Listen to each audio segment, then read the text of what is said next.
برائیاں مٹ جاتی تھیں، دل پاک ہو جاتے تھے۔ اللہ فرماتا ہے فَأَصْبَحْتُمْ بِنِعْمَتِهِ إِخْوَانًا، میرے محبوب پاک کے امتیوں میرے احسان کو تسلیم کرو کہ تم آپس میں دشمن تھے، خون کے پیاسے تھے۔ ہاں جی، پھر کیا ہوا؟ فَأَصْبَحْتُمْ بِنِعْمَتِهِ، اللہ کی نعمت کے صدقے تم بھائی بھائی بن گئے، اللہ کی نعمت کے صدقے بھائی بھائی بن گئے۔ حضور یہ کون سی نعمت ہے؟ کل میں آیا تھا تو تم بڑے تڑپ رہے تھے، بیماری تھی، تکلیف تھی، آپ بڑے پرسکون ہو، کہتے ہیں الحمدللہ شفا مل گئی۔ کون تھا اس کا استعمال کیا؟ کون سی دوا کھائی؟ کہتے ہیں یہ دوا، یہ ڈوز مجھے ڈاکٹر صاحب نے دی، میں نے استعمال کی، 2-3 خوراکیں کھائیں، الحمدللہ شفا ہو گئی۔ اللہ فرماتا ہے اور تم لڑ رہے تھے، میں نے تمہیں محبت میں ڈھال دیا، تم دشمن تھے، میں نے تمہیں دوست بنا دیا، تم مر رہے تھے، میں نے تمہیں حیا اور حیات عطا کر دی۔ کس کی برکت سے؟ فرمایا بے نعمت ہی، میری نعمت محمد عربی کے صدقے سے۔ میرا محبوب میری سب سے بڑی نعمت ہے۔ عبداللہ بن عباس فرماتے ہیں جس نعمت کے صدقے رب نے دور دلوں کو قریب کیا وہ محمد عربی کی ذات ہے۔ اس تمہیدی گفتگو کے بعد حدیث شریف میں عرض کرتا ہوں، 2-3 جمعات ہو گئے، وہ ابتدائی الفاظ رہ جاتے، آج دل چاہتا ہے کہ میں اس کو اللہ کرے تو کسی نقطے تک میں عرض کر سکوں۔ انس بن مالک فرماتے ہیں رضی اللہ تعالیٰ عنہ کہ حضور منبر پر رونق افروز ہوئے، منبر پر جلوہ گر، اور یہ بھی حضور کا کرم تھا، یہ بھی سرکار کا کرم تھا، منبر پر تشریف فرما ہوتے تاکہ سارے صحابی دیکھیں، سارے صحابی دیکھیں۔ اور حدیث پاک میں ایک روایت یہ بھی آتی ہے کہ حضور خطبہ شریف پڑھ رہے ہیں، صحابہ کرام سے مسجد پاک بھر گئی، مسجد شریف بھر گئی۔ اب جو پیچھے تھے نا وہ انہیں زیارت نہیں ہو رہی تھی، شاید اس وقت منبر شریف نہیں ہوگا، زیارت نہیں ہو رہی تھی، تو پچھلی صفوں میں بعض حضرات کھڑے ہو کے زیارت کر رہے تھے۔ تو میرے آقا نے فرمایا اجلسو، بیٹھ جاؤ، فرمایا بولو نا۔ بات سوچیں گے یہ بھی کوئی اتنی بڑی بات ہے، بیٹھنے کا حکم دیا ہی جاتا ہے، کہاں سرکار کا کہنا بیٹھ جاؤ، کہاں اپنے ذوق کے مطابق بیٹھنا۔ جہاں یہ میں آپ سے نقطہ عرض کر دوں، آپ اس حقیقت کو پلے باندھیں، جب تکبیر ہوتی ہے، اقامت ہوتی ہے، جب اقامت ہوتی ہے نماز کے لیے، کھڑے کھڑے مت سنا کرو، سنت کے خلاف ہے، سنت کے خلاف ہے، بلکہ بیٹھ جاؤ، بیٹھ کر سنو، بیٹھ کر اقامت سننا یہ حضور کا حکم ہے۔ اور بعض لوگ مجبور ہوتے ہیں، ان کا عقیدہ نہیں ہوتا، وہ دوسرے عقیدے والے ہوتے ہیں، اب ان کے اندر والا کہتا تو کھڑا ہو جاتا کہ سارے لوگ تجھے دیکھیں کہ یہ کوئی دوسری مخلوق ہے۔ وہ اپنے آپ کو جتلانے کے لیے، منوانے کے لیے پہلے ہی کھڑے ہو جاتے ہیں۔ تو نے کھڑے ہو کر کیا لیا؟ رسول اللہ کی سنت کو پشت کی ہے، تیرے پلے رہ کیا گیا ہے؟ جی محمد محفوظ اللہ کو کیا تکلیف ہے؟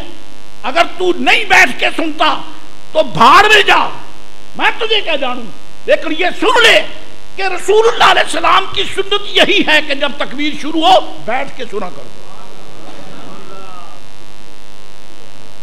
اور ہمارے سنیوں کو اللہ ہدایت دے، یہ روایتی جدی پشتی سن قوم ہے، سن، انہیں آج تک یہ پتہ نہیں ہے کہ تکبیر سنی کیسے جاتی ہے۔ جب 2-3 وہ کھڑے ہو گئے تو 2-4 اور کو بھی لے ڈوبیں گے، یہ کھڑا تو میں بھی کھڑا ہو جاؤں، اور اس کا تو ارادہ ہی یہی ہے کہ میں تو 2 نمبر ہوں، یہ بھی 2 نمبریہ ہو جائے۔ تو تو حیا کر، تو حیا کر، وہ 2 نمبریہ نہ بانا، 1 نمبر بانا، اولئک هم والسابقون السابقون، وہ سابق بن اول بن پہلا بن، 2 نمبر نہ بن 1 نمبر بن۔ بیٹھ کے تکبیر سنا کرو۔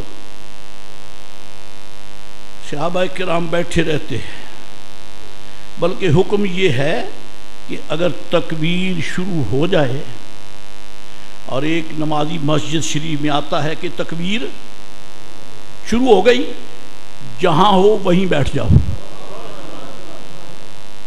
دوڑ کے سامنے نہ آؤ، وہیں بیٹھ جاؤ۔ جب مؤذن یہ کہے حی علی الصلاۃ، اب حضور فرماتے کھڑے ہو جاؤ۔ میرے آقا مالک ہیں، جب فرمائیں کھڑے ہو جاؤ کھڑے ہو جاؤ، جب فرمائیں بیٹھو بیٹھے رہو۔ ہمارا اپنا کیا وجود ہے؟ ہم کیا ہیں؟ ہمارا سراپا حضور کی غلامی میں ہے۔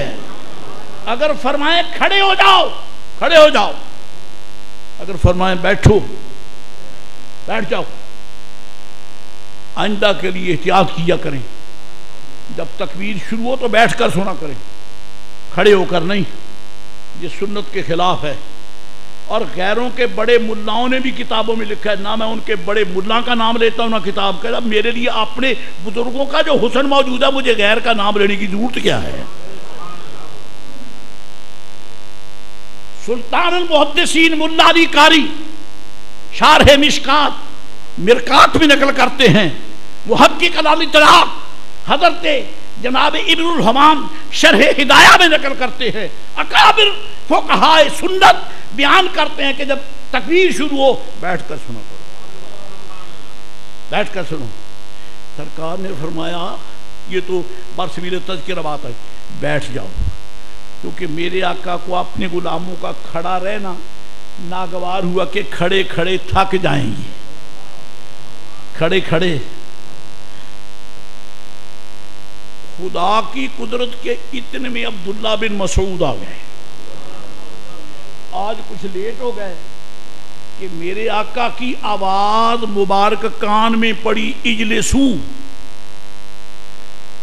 بیٹھ جاؤ۔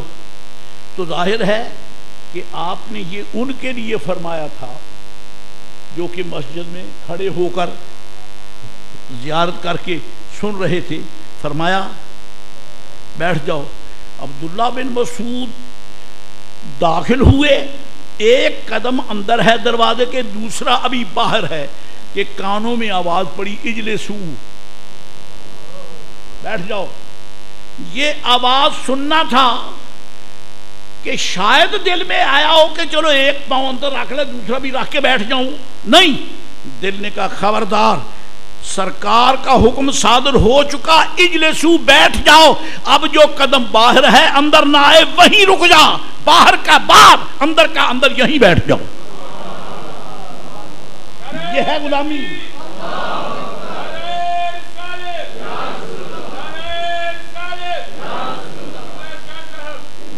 یہ ہے غلامی، یہ ہے محبت۔ سید عالم نور مجسم شفیع معظم صلی اللہ علیہ وسلم منبر پر رونق افروز ہوئے تاکہ سب غلام زیارت کریں، سب غلام زیارت کریں۔ اور جو نماز میں کھڑے ہو کر زیارت سے منہ نہیں موڑتے تھے، وہ خطبے میں کیوں موڑے ہیں؟ نماز میں کھڑے ہو کر، نماز میں ایک حدیث شریف ہو جائے، بخاری شریف کی حدیث پاک ہے،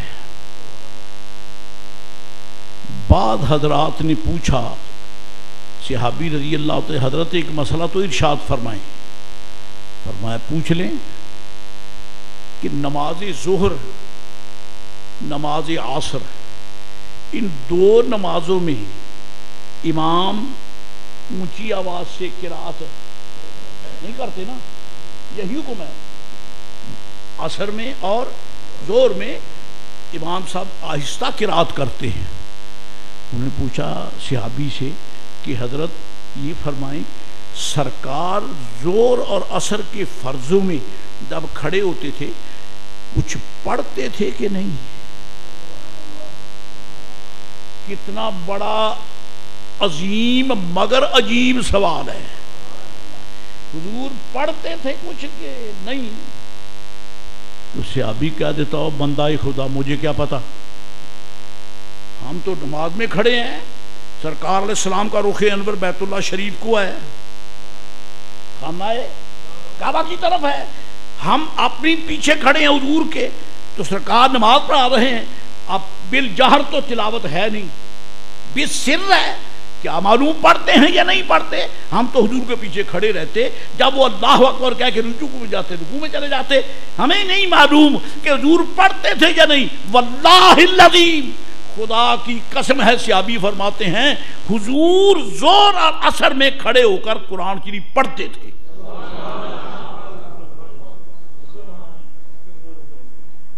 اب اس نے دوسرا سوال داغ دیا کہ جناب اونچی آواز سے تو قرآن شریف پڑھا نہیں جاتا، آپ کو کیسے پتا چلا کہ سرکار پڑھ رہے ہیں؟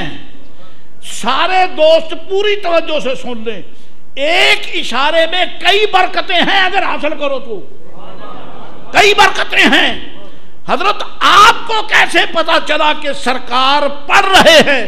کیونکہ ہے تو سر آہستہ، وہ سنائی تو دیتے نہیں آواز. آپ کو کیسے پتا چلا؟ میری طرف تو جو رکھیں، فرماتے باضطراب لحیتہ ہی،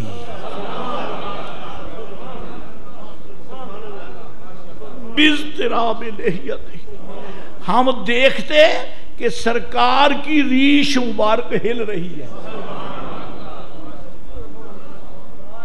سرکار کی ریش مبارک ہم دیکھتے کہ ریش پاک ہل رہی ہے. کئی مسئلے نہیں حل ہو گئے.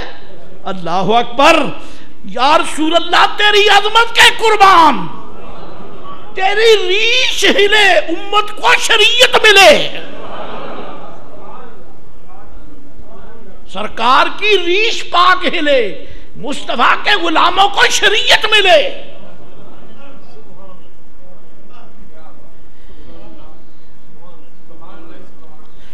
حضور کی ریش شریعت تقسیم کر رہی ہے. مسئلہ سمجھ آ گیا؟ خدا توفیق دے، عمل کی توفیق دے. باضطراب لحیتہ ہی، ہم دیکھتے کہ سرکار کی ریش منور، ریش معطر، ریش مزعفر، ریش منور ہل رہی ہے. قص اللحیہ، مولا کائنات فرماتے ہیں میرے آقا کی ریش مبارک بڑی بھرمی تھی، بڑی بھرمی تھی، بڑی مبارک، یعنی ریش مبارک اتنی بڑی تھی کہ سینے پاک میں یوں جچتی جیسے 14ویں رات کے چاند کے ارد گرد حالہ ہوتا ہے.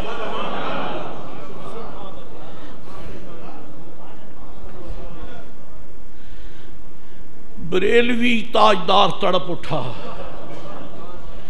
فرماتے ہیں ریش خوش معتدل مرہم ریش دل. ریش خوش معتدل، معتدل، اتنی معتدل کے خوش کرے. ریش پاک بڑھاؤ، ریش مبارک بڑھاؤ، اتنی بھی نہ بڑھاؤ کہ کوئی مذاق بنے. معتدل، معتدل، ریش خوش معتدل مر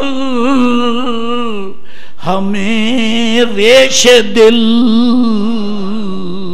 حالائے ماہ ندرت پہ لاکھوں سلام، مصطفیٰ جان رحمت پہ لاکھوں شمع